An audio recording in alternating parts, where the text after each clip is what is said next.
Muli po, magandang gabi sa inyong lahat. Sino man ang ating makakasama sa gabing ito, tayo po ay nagpapatuloy sa ating talakayan, sa ating ginagawang araw-araw na devotion. At ito po ay naka-live through Facebook. Ating pong ginagawang devotion na ito daily ay tumatalakay sa malalim na nilalaman ng Biblia. At tayo po ay nasa aklat ng Isaiah, chapter 25. Tayo po sa araw na ito ay magtatalakay ng dalawang talata. Ito po ang verses 2 and 3 ng chapter 25. Kagabi ay nasimulan natin ang chapter 25 sa verse 1. So atin po ito ay pagpapatuloy sa gabing ito upang magpatuloy ang ating pagkaalam at pagkaunawa ng mga bagay na nilalaman sa kabanata pong ito. Bago po yan, tayo po ay muling dumulog sa Panginoon sa pamamagitan ng panalangin. Pray po tayo. Ama naming Diyos na dakila sa lahat, muli po maraming salamat sa gabi pong ito, sa iyong patuloy na pagsama at paggabay sa amin, sa patuloy na pagbibigay ng kalakasan ng katawan at karunungan upang makapag-aral ng iyong salita. Ang opportunity ito, Panginoon, ay napakaganda at napakayaman upang kami patuloy na matuto ng mga nilalaman at nais na ituro sa amin ang iyong mga salitang ito. Pagpalain mo kami gabayan, Ama, sa gabi pong ito at patuloy namin itong pinagkakatiwala sa iyo sa pangalan ng Panginoong Hesus. Ito po ang aming dalangin. Amen. Okay, magandang gabi ulit, Pastor Claude. Nawa ay makauwi ka ng maayos. Tayo ay magpapatuloy sa ating pagtalakay sa gabing ito. Tayo nga ay nasa Isaiah chapter 25 verses 2 and 3. Gabi na simulan natin ang verse 1 ng kabanatang ito at ito nga ay tumukoy doon sa ginagawang pagpupuri at pag-aawitan ng mga taong naligtas during the tribulation period. Kung ating maaalala doon sa chapter 24, ito ay tumukoy sa gagawing paghatol ng Diyos sa mundo o yung tinatawag nating araw ng Panginoon or the Great Tribulation. Magandang gabi, Ate Josie Cabanillas. Salamat po uli sa inyong pagsama. Yan. So, yung chapter 24 is about the Great Tribulation. And during the tribulation, merong mga taong maiiwan, merong mga taong maliligtas. Ito ay tumutukoy sa mga remnants of Israel. At itong remnants of Israel na to, dinala nila ang kanilang pagpupuri dito sa chapter 25. Kaya ang panimula ng chapter 25 dun sa verse 1, sila ay nagkakatipon at umaawit ng papuri sa Panginoong Diyos. Ayan. Kaya nakakatuwa ang sitwasyon, kagaya ng natalakay natin kahapon, ang mga taong ito ay nakaranas ng kahirapan, galing sa kapighatian, galing sa kahirapan. Subalit, ang kanilang inuna na gawin ay magpuri at sumamba sa Diyos. Sa halip na intindihin nila yung kanilang sariling sitwasyon, yung kanilang sariling kagandahan at kaayusan, ang inuna nilang gawin pagdating ng chapter 25 ay magpuri sa Panginoong Diyos. Magandang gabi, Pastor Nanding. Salamat po uli at naandyan kayo sa ating talakayan. Kaya binabanggit doon sa verse 1, ang sabi doon, O Yahweh, ikaw ay ang aking Diyos. Pupurihin ko at dadakilain ang iyong pangalan, sapagkat kahanga-hanga ang iyong mga ginawa. Buong katapatan mong isinagawa ang iyong mga balak mula pa noong una. Yung binabanggit ditong buong katapatan mong isinagawa ang iyong mga balak mula pa noong una, ito'y tumutukoy sa kaparusahang iginawad ng Diyos dun sa mga taong hindi sumunod sa Kanya. Dun sa mga taong nagwalang bahala, hindi nanampalataya, at ang iba dun ay nagmataas pa. So ito yung binabanggit.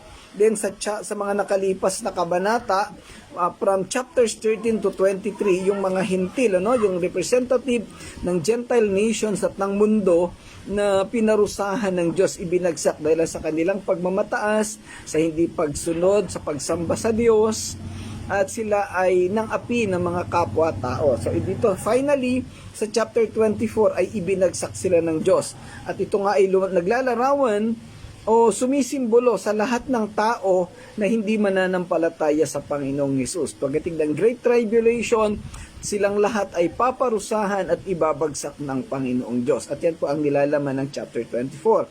Ngayon, gaya ng binabanggit natin, at the end of chapter 24, meron doong mga taong nakaligtas o naligtas. Ito nga yung mga remnants of Israel. Kaya pagpasok ng chapter 25 ay tinalakay doon na yung mga taong ito ay dumiretso sa Mount Zion at sila ay nagpuri, humawit sa Panginoon. So atin pong itutuloy-tuloy ang mga sinasabi pa at binabanggit pa na mangyayari sa kabanatang 25.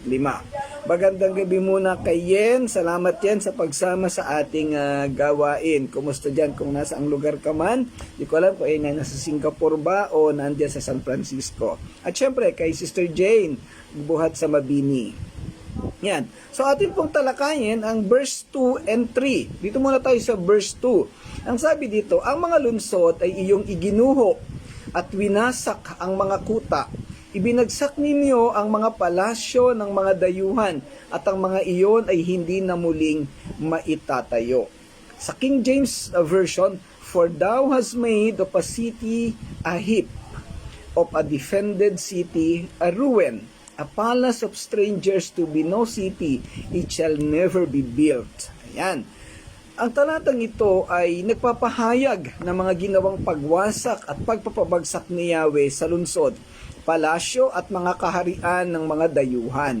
Silang mga mapagmataas at mapagmalaki na binabanggit sa chapter 24 verse 10, ang mga lungsod na ito ay hindi na muli pang maitatayo. So, ang talatang 2 ay tumutukoy sa ginawang pagpapabagsak ni Yahweh.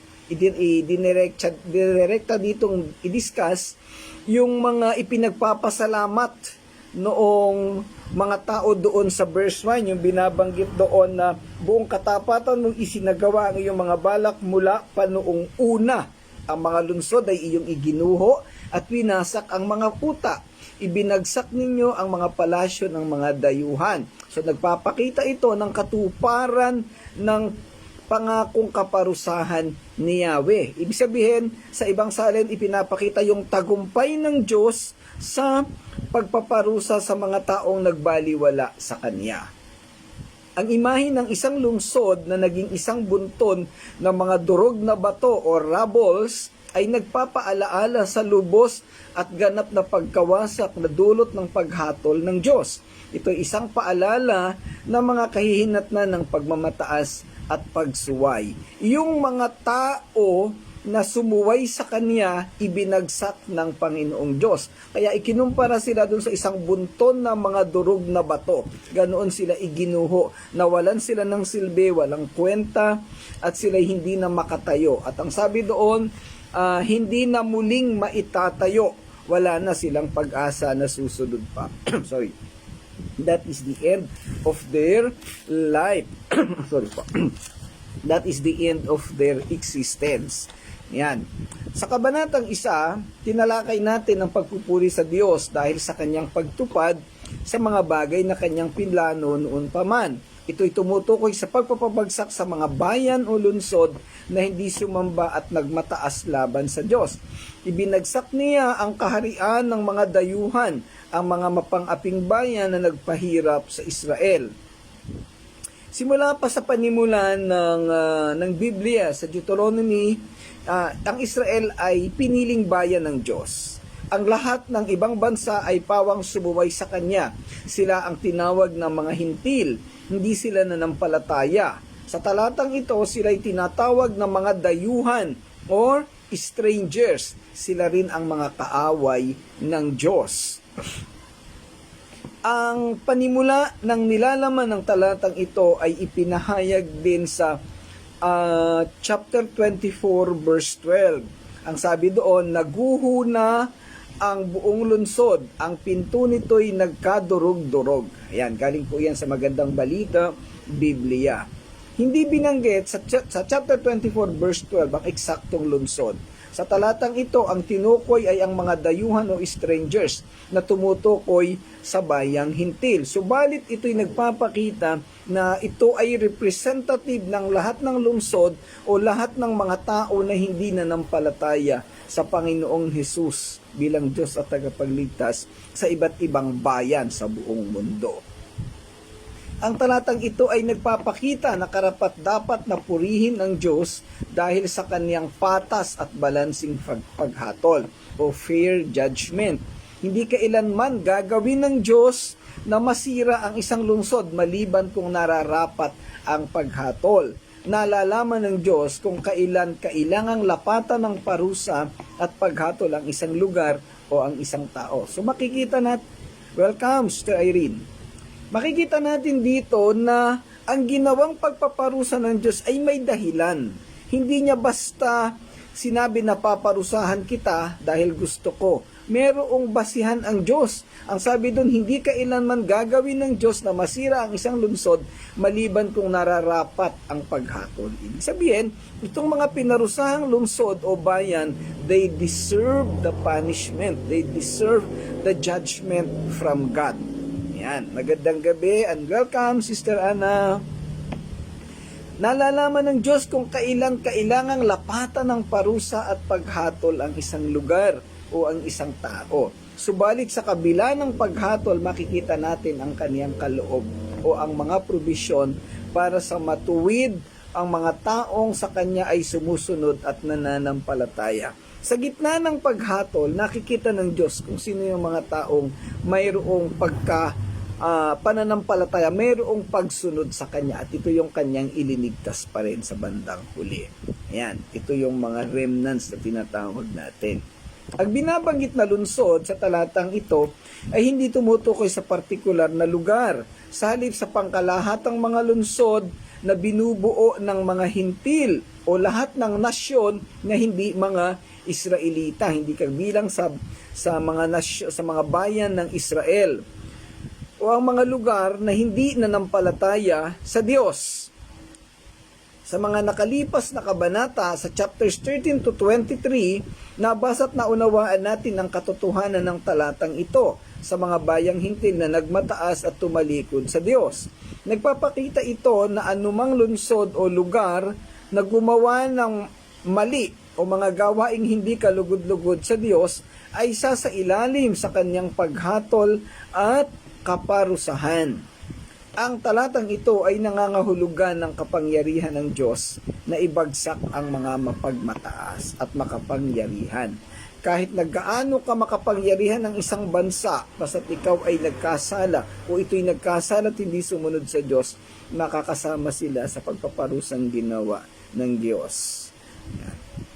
At sila nga ay matutulad sa isang bunton ng durog na mga bato na nagpapahiwatig na kahit na ang pinakamalakas at pinakamakapangyarihang tao ay mawawasak kapag ang Diyos ang kumilos laban sa kanila. Ito'y natutunan natin sa mga nakalipas na kabanata. Ang Babylonia ay binagsak, ang Tiro, ang Ehipto, ang Moab at iba't iba pang hintil na bansa na pawang nagmataas at hindi sumunod sa Panginoong Diyos. Yan.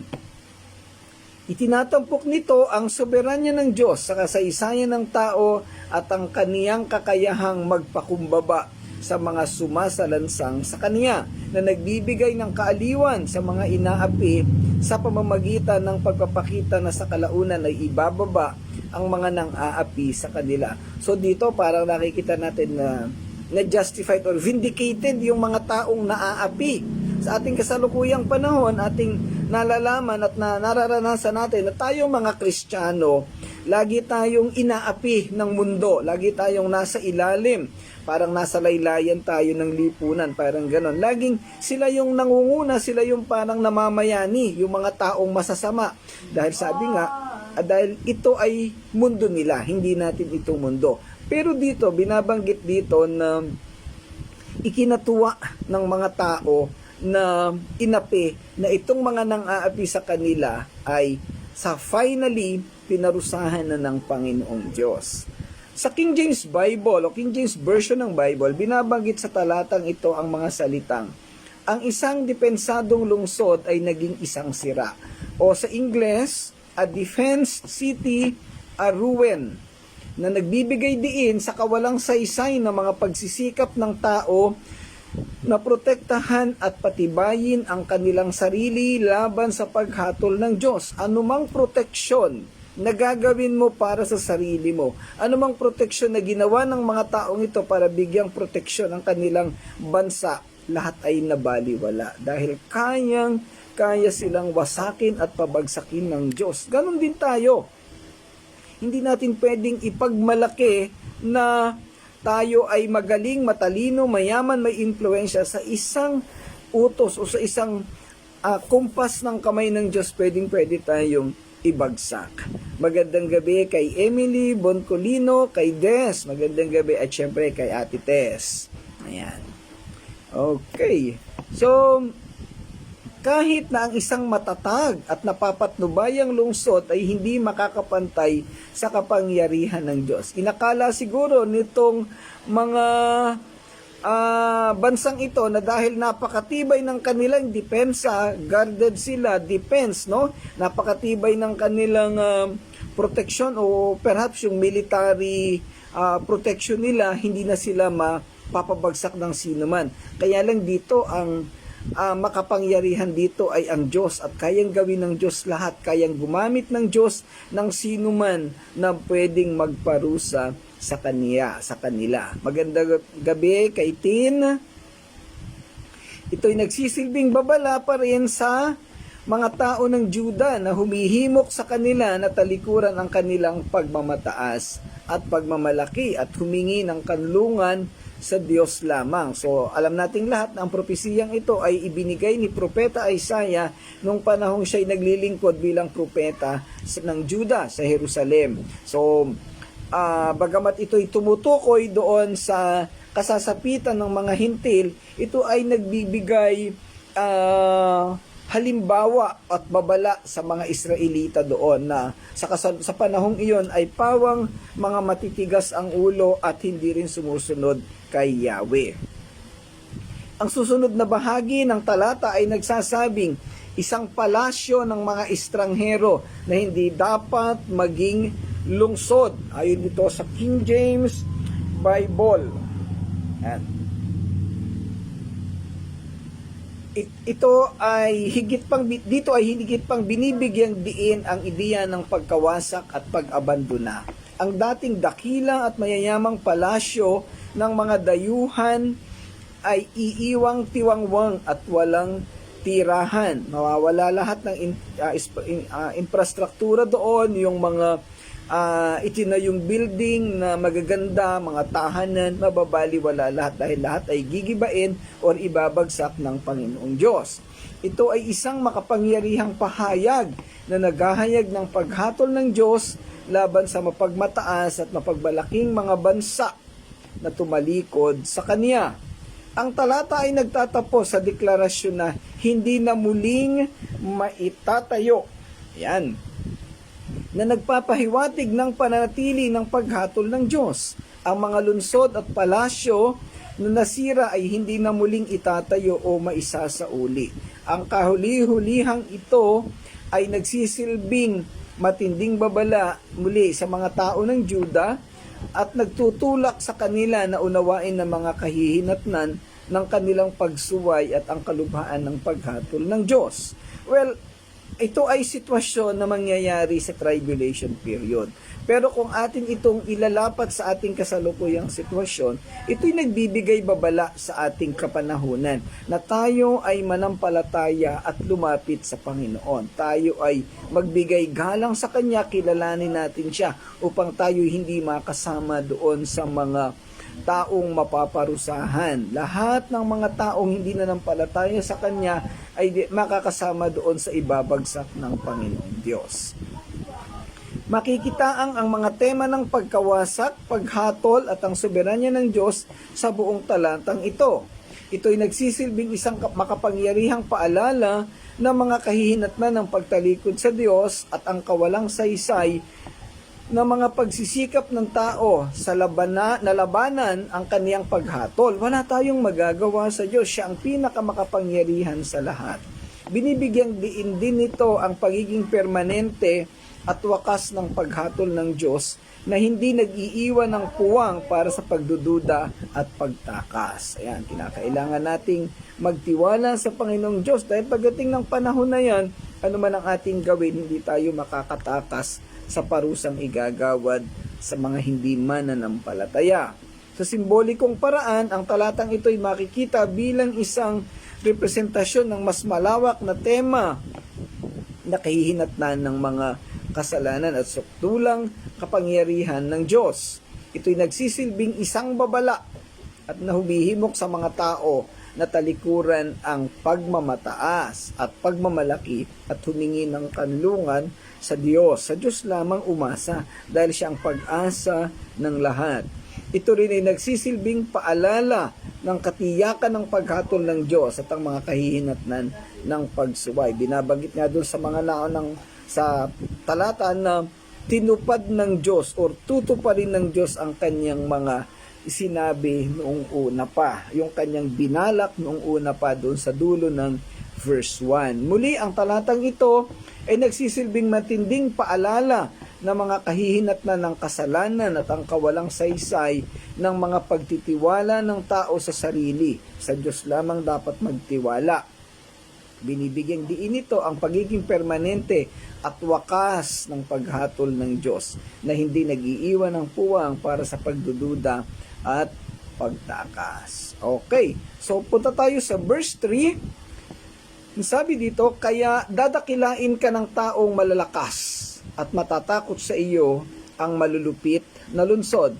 Sa Authorized King James, ito ang salin, therefore shall the strong people glorify thee, the city of the terrible nation shall fear thee. Ang talatang ito ay nagpapakita ng isang konklusyon o pagiging final o katapusan ng tinatalakay. Ang talatang ito'y tumutukoy sa dalawang mahalagang bahagi ng mundo sa kapanahunan ni Propeta Isaiah. Una, ang mga taong malalakas. Pangalawa, ang mga malulupit na lunsod. Ang dalawang bahaging ito ay parehong nagbigay ng aksyon o magiging pagharap sa Diyos. Ang mga taong malalakas ay dadakilain siya at ang malulupit naman ay matatakot sa kanya. Ang dalawang bahaging ito ng mundo ay pawang makapangyarihan at namamayagpag sa kanilang kapanahunan. Subalit sa sitwasyong ito, sila'y parehong mapapailalim sa kapangyarihan ng Diyos. Wala silang magkakagawa. Ang mga taong malalakas ay simbolo o imahe ng mga bansa o bayang may malawak na kakayahan o mga kagalingan, power and authority. Ang mga malulupit na bayan naman ay sumisimbolo sa kapangyarihan at otoridad na kumukontrol at nananakop ng ibang bayan. Ang mga bansang tinutukoy dito ay ang mga bansang tinalakay sa kabanatang 13 hanggang 23. Ito yung mga Gentile nations na pawang pinasuko ni Yahweh. Ang pagsasama ng temang pagpaparangal at o pagdakila sa pagkatakot ay larawan ng buong pagpapasakop sa Diyos ng lahat ng tao. Kung ating maaalala, ang mga bayan at bansa na tinalakay sa kabanatang 13 hanggang 23 ay pawang mga hintil maliban sa kabanatang 22 na tumalakay sa Jerusalem kay si Sebna, ang isa doon, na sila ang bumubuo ng representasyon ng lahat ng bayan sa mundo na malalakas, makapangyarihan, mayaman at may malawak na impluwensya sa mundo. Subalit sila'y mapagmataas at hindi sumunod kay Yahweh. Lahat sila ay binasak at ibinagsak ng Diyos. Nagpapakita ng kapangyarihan ng Diyos na angat at higit sa lahat ng kapangyarihan dito sa lupa. Pinapakita rin sa talatang ito na nakikita ng tao ang kanyang mga dakilang ginawa na siyang nagtutulak sa kanila upang magdesisyon na siya ay sambahin at papurihan. Dahil sa kapangyarihan na meron ng ating Diyos at sa mga magaganap na paghatol sa mga tao, makikita ng lahat ang kapangyarihan ng Diyos at ito ay magbibigay ng takot sa kanila. Malalaman nila ang pagiging makatwiran ng ating Diyos at ang mga bagay na kaya niyang gawin. Ang mga ito, maliban sa magbibigay ng takot sa kanila, ay maaaring magtulak sa kanila upang manampalataya sa positibong bahagi. Nawa ay yung mga hindi nananampalataya ngayon ay manampalataya sa Panginoong Diyos para hindi sila makasama sa ganitong paghihirap o sa pagbagsak na gagawin. Sa talata ring ito ay pinahayag ni Isaiah ang paghatol sa mga bayang hindi nanampalataya sa Panginoong Diyos. ipinahayag naman ang tugon ng mga taong nalabi sa panahon ng kagipitan. Ang mga taong malalakas o strong people sa King James Version ay tumutukoy sa mga taong nalabi sa panahon ng kapighatian, the remnants. Ang malulupit na lungsod naman ay tumutukoy sa mga hintil na kaaway ng mga taong sumusunod sa Diyos. Ang sentrong imahe ng talatang ito ay ang soberanya at katapatan ng Diyos. Ipinapakita na kahit ang mga makapangyarihang bayan sa huli ay maaaring kumilala sa Diyos at matakot sa Diyos. Okay, magandang gabi kay Jason Kaponga at kay Jericho Pepito from Mindanao, Agusan del Norte. Maraming salamat kapatid sa iyong pagsubaybay at sa iyong pag-join sa ating talakayan. Sige, pwede tayo mag-chat sa mga susunod na panahon. Ano po? Salamat sa inyo dyan. Okay. Ang simbolismo sa talatang ito ay makabuluhan sa paghahatid ng kapangyarihan at kadakilaan ng Diyos. Ang malakas na tao at lungsod ng kakilakilabot na mga bansa ay kumakatawan sa kabuuan ng sangkatauhan na sumasaklaw sa kapwa-tapat at mapanghimagsik. Ang pagkilos ng pagluwalhati sa Diyos at pagkatakot sa Kanya ay sumasalamin sa pagkilala sa Kanyang walang kapantay na otoridad at kataas-taasang kapangyarihan. Ang simbolismong ito ay nagsisilbing paalala sa mga tao ng Juda na ang mga plano ng Diyos ay higit pa sa kanilang mga kagyat na kalagayan at ang Kanyang tagumpay sa huli ay malalaman ng lahat ng mga bansa. Kaya nga yung binabanggit pa lang dun sa verse 1 na andun na yung pagpupuri. Malalaman ng mga tao na ang Diyos ay nagtumutupad sa Kaniyang mga plano. Yan. Bilang pagtatapos sa talatang ito, ipinapahayag dito ang mensahe ng pag-asa, katiyakan at banal na soberanya. Ito ay isang paalala sa mga tao ng Juda na ang katapatan at kapangyarihan ng Diyos ay nalampasan ang kanilang kasalukuyang mga paghihirap at ang Kanyang pangwakas na tagumpay ay kikilalanin ng lahat ng mga bansa. Binibigyang diin ang mga tema ng soberanya at katapatan ng Diyos, gayon din ang simbolismo ng tugon ng malakas na mga tao at lunsod ng mga kakilakilabot na bansa o yung mga Gentile nations na hindi sumunod sa Panginoon. Ito'y nagbibigay diin sa pangkalahatang mensahe ng talata. Sa pangkalahatan, ang talatang ito ay nagsisilbing mapagkukunan ng pampatibay loob at katiyakan para sa bayan ng Diyos, kapwa noong sinaunang panahon at para sa mga mananampalataya ngayon.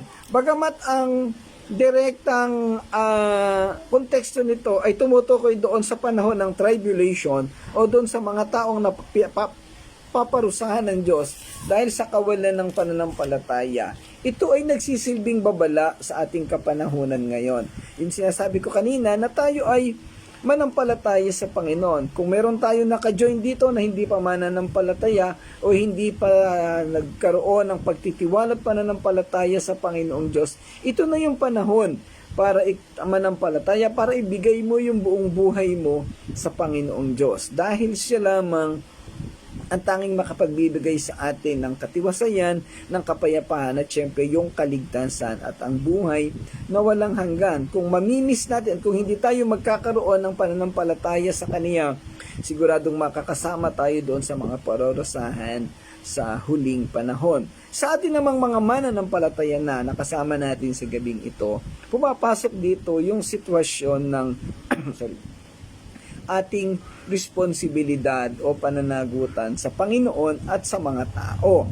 Ibahagi natin ang Ebanghelyo, ibahagi natin ang kaligtasan sa ibang tao na alam nating mapapahamak o mga hindi pa nananampalataya. Hindi natin alam, baka tayo mismo o sino ka man na Kristiyanong kasama natin ngayon, baka ikaw o baka ako ang gagamitin ng tao para sa kaligtasan ng mga taong hindi pa naliligtas.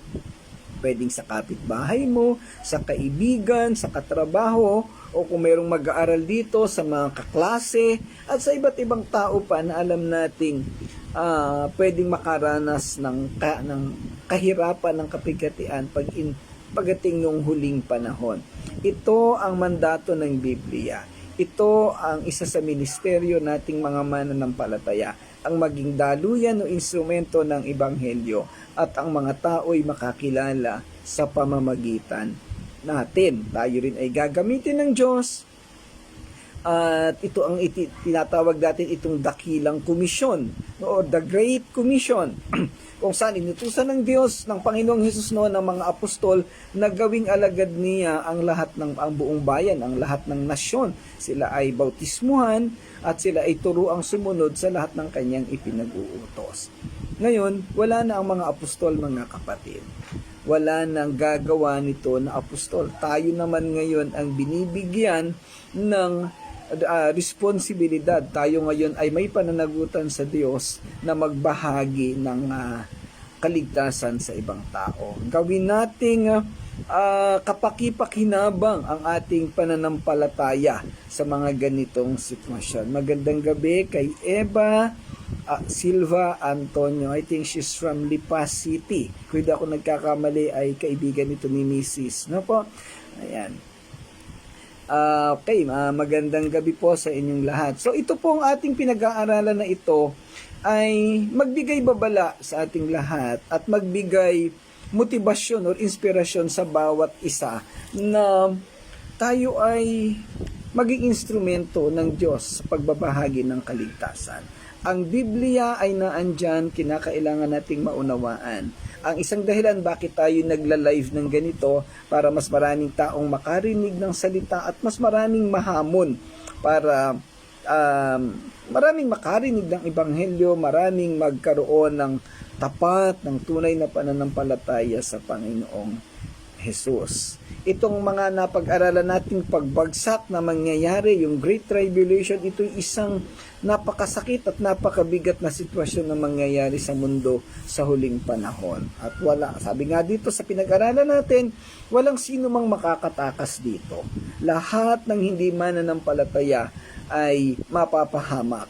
Kaawa-awa ang kanilang kasasakitan. Kapatid, kaibigan, baka kung isa ka dito, ito na yung panahon. Mga kapatid, mga kapwa-pastor na naandito, kapwa-lingkod ng Panginoon, baka ang isa dyan sa mga mapapahamak ay kaibigan mo, kamag-anak mo. This is the right time for us to share the gospel. This is the best moment that we can be an instrument for the gospel. Maraming salamat po sa inyong patuloy na pakikinig. Salamat sa mga nag-join sa atin sa gabi pong ito. Pansamantala, tatapusin natin ang ating talakayan at bukas po ay magpupursit tayo sa talatang 4 hanggang 5. Doon po sa mga medyo late nang naka-join, pwede po ninyong mapanood ang video nito sa Facebook. Ano po, makikita po natin iyan at naka-record naman po yan, naka-save yan for 30 days. Actually, pwede naman yan na manatili, no? And then kung gusto po ninyong mapanood pa yung ibang aralin na nangyari, naka-record in the past few days, few weeks, pwede nyo po kaming i-comment, pwede nyo po kaming i-message at pwede naming ipadala sa inyo yung mga link ng mga video na ito para matalakay po at makumpleto ang inyong pag-aaral dito sa Isaiah. Actually, ito po ay sinimula natin sa Genesis chapter 1. Nababanggit ko lagi, ito po ay ginawa na natin since 2023 at mahigit na pong 2 taon natin itong ginagawa. Tinatalakay natin ito at iniisa-isa nating talakayin. So pwede po nating i-provide sa inyo yung iba pang talakayan. Inaayos lang po natin yan. Okay, muli po mga kapatid, mga kaibigan, maraming salamat sa inyong pagsama. Bukas po uli ay magkita-kita tayo para sa mga susunod na pag-aaral. Tayo po'y manalangin para sa ating pagtatapos. Ama naming Diyos na dakila sa lahat, salamat po muli, Ama, sa gabi po ito, sa katatapos naming pag-aaral. Salamat sa mga kapatid at mga kaibigan na nakasama namin sa pagtalakay sa gabi po ito. Salamat sa buhay nila, salamat sa iyong pagsama at pangunguna at pagtuturo sa amin. Ama, patuloy mo kaming gabayan, patuloy mo kaming pangunahan, Amang Diyos, sa lahat ng aming ginagawang paglilingkod sa iyo at pag-aaral. Nawa ay patuloy ka namin mabigyan ng karangalan at kapurihan sa lahat ng ito. Salamat po, Amang Diyos. Ito po ang aming dalangin sa pangalan ng Panginoong Hesus. Amen. Amen. Maraming salamat po uli, mga kapatid. Salamat po sa inyong lahat. Kita-kita po tayo bukas. To God be the glory. Bye-bye po. God bless po.